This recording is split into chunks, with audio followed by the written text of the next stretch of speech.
Procivis, l'immobilier qui a du sens présente Sud Radio, le grand matin week-end, Osez investir l'hebdo, 9h30-10h, Thomas Binet. Et c'est le 94e numéro d'Oser investir, l'hebdo de l'investissement réussi. Bonjour Thomas Binet. Bonjour Laurence. Alors, vous allez aborder quel sujet cette semaine ? Eh bien, on va commencer par parler de location de piscine comme innovation de la semaine. Nous recevrons ensuite Yannick Borde, qui est le président du réseau Procivis, promoteur et constructeur de maisons individuelles. Et on continuera avec notre consultant en gestion de patrimoine, Guy Marty. Et puis en deuxième partie d'émission, je pense que ça va faire plaisir à beaucoup d'auditeurs. Ah, ça, j'en suis certaine. On sera en compagnie avec Pierre Perret, bien sûr, qu'on ne présente plus, auteur, compositeur et interprète forcément. TheLoc.fr, la plateforme qui vous simplifie la loc présente Sud Radio, Osez investir, la clé de la semaine. C'est l'été, les vacances qui arrivent pour beaucoup. Justement, Thomas, aujourd'hui, vous allez nous parler de location, mais pas location de maison de vacances, location de piscine. Et absolument, Laurence, avec les fortes chaleurs que nous pouvons rencontrer, la tentation d'aller se baigner est grande. Alors, que diriez-vous d'aller profiter d'une piscine, ma chère Laurence ? Moi, je dirais pas non, mais je n'en ai pas. Voilà, mais c'est bien le problème. Donc, bon, je sais que vous n'en avez pas. Donc, moi, j'ai peut-être une solution pour vous. Pourquoi ne pas en louer une chez un particulier ? Les locations de piscine se démocratisent de plus en plus. Des plateformes comme Swimmy vous trouvent une piscine proche de chez vous avec toute l'intimité et le confort de votre maison. L'intimité, ça compte. Quel est le process pour louer justement une piscine, Thomas ? Alors, il faut vous rendre sur le site de swimmy.fr, indiquer la ville et la date à laquelle vous souhaitez vous baigner. Ensuite, vous faites votre choix entre jacuzzi, piscine intérieure ou extérieure. D'autres services complémentaires peuvent s'y ajouter, comme la mise à disposition de serviettes ou d'un barbecue. A contrario, si vous en possédez une et que vous souhaitez la mettre en location, il vous suffit de créer un compte et de renseigner toutes les informations de votre piscine. Bon, puis la question que se posent beaucoup d'auditeurs, combien ça coûte Le prix diffère en fonction des particuliers et du type de location. Vous devez également prévoir des frais de service de la plateforme. ImoEstime, commercialisateur en immobilier neuf, présente Sud Radio, Osez investir, Immo News. Et notre invité cette semaine, c'est Yannick Borde. Il est président du réseau Procivis, qui est un réseau immobilier d'envergure nationale, qui est le deuxième d'ailleurs constructeur de maisons individuelles et le 10e promoteur français. Bonjour Yannick Borde. Bonjour. Yannick Borde, l'été est là, on vient de le dire à l'instant, le moment est au bilan. Comment s'est déroulée votre activité durant cette année un peu spéciale ? Alors effectivement, l'année 2021, elle est à mi-chemin. Après une année 2020 elle-même un petit peu particulière. Donc on a eu à la fois les impacts de la crise sanitaire qui effectivement ont chahuté et percuté notre activité, notamment sur le plan commercial dans un premier temps avec les fermetures des sites et puis les arrêts de chantier, notamment sur le premier confinement de mars-avril-mai 2020. Et puis le phénomène aussi indirect qui a été le report des échéances électorales qui fait qu'on a eu un certain nombre de procédures, notamment d'autorisation de construire, qui ont été suspendues, qui sont apparues qu'à partir du mois de juillet. Donc une année chahutée qui s'inscrivait déjà en baisse en matière d'autorisation de construire et de construction de logements, et donc ça s'est bien évidemment poursuivi. Alors vous parlez justement des municipales qui ont eu lieu l'an passé. Est-ce que justement les permis de construire sont repartis à la hausse sur l'année 2021 ? Alors, sur le début de l'année 2021, absolument pas. Il y a un frémissement sur le deuxième trimestre. Il faut toujours faire très attention sur les notions. Il faut les regarder un peu dans la durée, puisqu'on peut avoir un mois un peu fort pour des raisons très conjoncturelles. Donc, il faut un peu regarder ça dans la durée. Mais la baisse aujourd'hui des autorisations de construire, elle est toujours là si on lisse les 5, parce que pour l'instant, on n'a que jusqu'à fin mai, les 5 premiers mois de l'année 2021, ce qui est absolument pas de bon augure pour la suite. Puisqu'on est dans un problème, nous, qui n'est pas un problème de marché ou de demande, c'est un problème vraiment d'offre. Et on sait très bien que sur la construction neuve, reconstituer une offre, c'est quelque chose d'extrêmement lent, extrêmement long. Et c'est ça qui risque demain de manquer fortement. On est aujourd'hui sur des niveaux de production qui sont extrêmement faibles. Alors, ce que vous laissez entendre, sans forcément le dire directement, c'est que les prix ne vont pas baisser du coup. Il n'y a pas de secteur économique où quand l'offre est inférieure à la demande, les prix baissent. Donc effectivement, le logement n'y échappera pas. On est sur des stocks, par exemple, aujourd'hui qui sont très très faibles. Moi, sur les différentes sociétés du réseau ou sur le groupe que je dirige, on est sur des stocks achevés qui sont quasiment à zéro.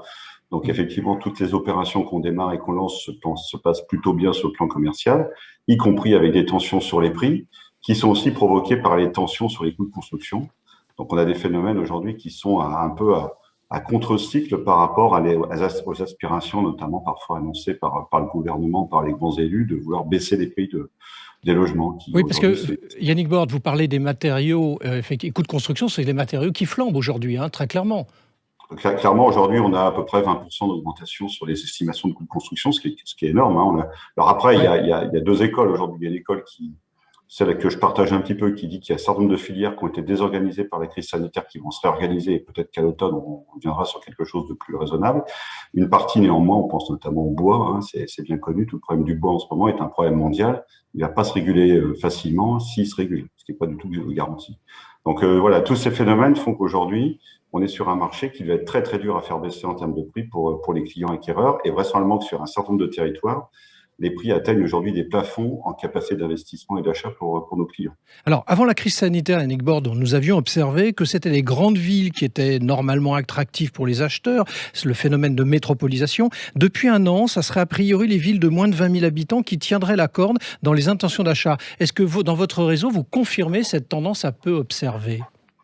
Alors, le réseau, nous, il a d'abord la particularité d'être très présent sur les territoires que je vais dire un peu secondaires, au-delà des 13 métropoles où il est présent, mais également sur tout un tas d'ensemble d'autres villes dites moyennes. Alors, je ne sais pas si on peut dire qu'elles tiennent la corde. Ce qui est certain, c'est qu'aujourd'hui, il y a une attractivité accrue de ces territoires. Donc, il y a beaucoup plus de villes qui aujourd'hui ont une attractivité. On avait déjà, nous, fait des remarques sur l'hypermétropolisation avant la crise sanitaire en disant qu'on était peut-être rendu à un maximum et un peu au bout du phénomène. Alors, on n'est pas sur une démétropolisation nécessairement massive, mais on voit bien que la crise sanitaire, elle a fait apparaître une véritable inégalité dans la façon dont chacun a vécu cette crise en fonction de son logement, et qu'effectivement, il y a des aspirations sur des villes moins denses, sur le télétravail qui permet aussi de s'éloigner de son lieu de travail au moins 2-3 jours par semaine et peut-être d'accepter une autre forme de rythme. Voilà. Et donc, certainement, des territoires qui l'étaient moins le deviennent plus, sans pour autant, c'est pas nécessairement la vision qu'on a. On voit bien qu'il y a des baisses de volume sur les grandes métropoles, mais pas de façon très importante, et les problèmes de permis de construire sont hyper concentrés sur les grandes métropoles. Donc, il faut faire attention à cette lecture un peu rapide qu'on aurait par rapport à ces territoires. Moi, je voudrais vous amener sur un autre terrain qui est celui de la fréquentation des biens qu'on aurait envie d'acheter. On a vu que pendant la période de crise qu'on a rencontrée, la connaissance des biens se faisait principalement par Internet, en raison évidemment des restrictions des visites de maisons et d'appartements. Pensez-vous que ce phénomène est durable, ou allons-nous revenir à la situation d'avant ? On va prendre notre mal en patience, on va aller dans les agences, on va aller dans les bulles de vente et on va aller visiter les biens de façon traditionnelle, ou c'est peut-être un mix des deux ? Comment voyez-vous la situation ? Oui, je vais faire un peu la réponse de Normand, c'est-à-dire ça peut sans doute un mix des deux. Il faut déjà avoir à l'esprit que dans la vente de neuf, en fin de compte, très souvent, on vend sans avoir le bien construit. Donc, on était déjà habitué à vendre sur plan, à emmener certes les clients sur les terrains pour qu'ils visualisent un peu l'environnement, de se mettre en perspective. Mais on sait aussi que beaucoup de personnes ont du mal à se projeter dans un environnement en 3D, c'est pas nécessairement évident de se rendre compte de la taille d'une pièce quand on est sur un plan. Donc, on avait déjà développé des outils autour de la réalité virtuelle, etc. Vraisemblablement, par contre, que la période qu'on a vécue nous a fait aussi changer nos modes de fonctionnement. Moi, je pense qu'il y aura toujours une volonté quand même, surtout sur le patrimoine existant. C'est vrai que sur le neuf à construire, on est toujours dans cette perspective-là. Mais sur le patrimoine existant, je pense on a toujours quand même une vraie volonté de nos clients, à un moment ou à un autre, de visualiser concrètement quand même le bien qui est à acquérir. Mais c'est vrai que sur la vente sur plan, et si on revient tout à l'heure à ce que je disais sur l'absence d'offres, aujourd'hui, celui qui veut acheter du neuf, il faut qu'il achète avant que ça soit construit, sinon il n'aura pas. Merci Yannick Borde, et je rappelle que vous êtes le président du réseau Procivis. Sud Radio Oser Investir. Guy Marty, vous êtes le consultant d'Oser Investir en gestion de patrimoine et le fondateur de pierrepapier.fr. Alors, nous avons eu le coworking et maintenant le sujet qui monte est le co-living. Au-delà du fait que nous sommes passés d'un américanisme à un autre, pensez-vous que cela pourrait se développer en France ? Alors, il faut savoir que la colocation est un phénomène qui s'est beaucoup développé chez les jeunes ces dernières années, pour des questions évidentes de budget par rapport au niveau des loyers. Et ce n'est d'ailleurs pas un phénomène seulement français. En Angleterre, il est courant depuis très longtemps que plusieurs familles habitent ensemble, toujours pour des questions de budget, par rapport à la cherté des loyers.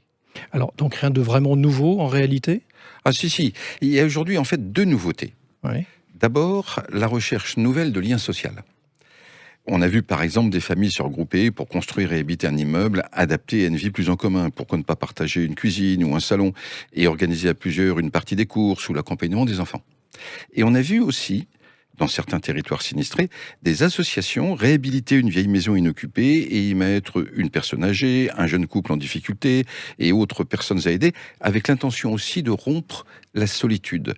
Donc, sortir du schéma un logement, une personne ou bien un logement, une famille est une tendance nouvelle et intéressante. Vous avez parlé de 2 nouveautés, je crois.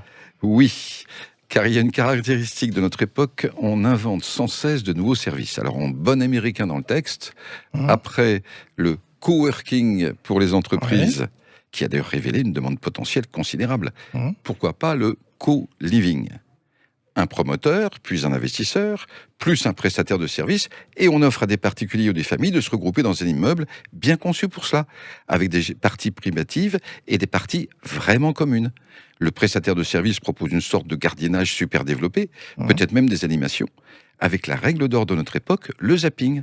Chacun peut s'installer durablement ou être de passage pour quelques semaines ou quelques mois. Donc c'est pas une mode superficielle. Alors justement, il est difficile de dire quelles sont les formules exactement qui finiront par s'imposer, mais ce qui est sûr, c'est que beaucoup de gens veulent renouveler la façon de vivre ensemble, et le co-living en fait partie. Merci Guy. Merci beaucoup, merci à vous deux. On reste bien sûr tous ensemble, on revient dans un instant avec Oser Investir le Club, et puis notre invité, Pierre Perret. Waouh, chouette, allez. Sud Radio, le grand matin week-end, Osez investir l'hebdo, 9h30, 10h, Thomas Binet. Avec Procivis, l'immobilier qui a du sens.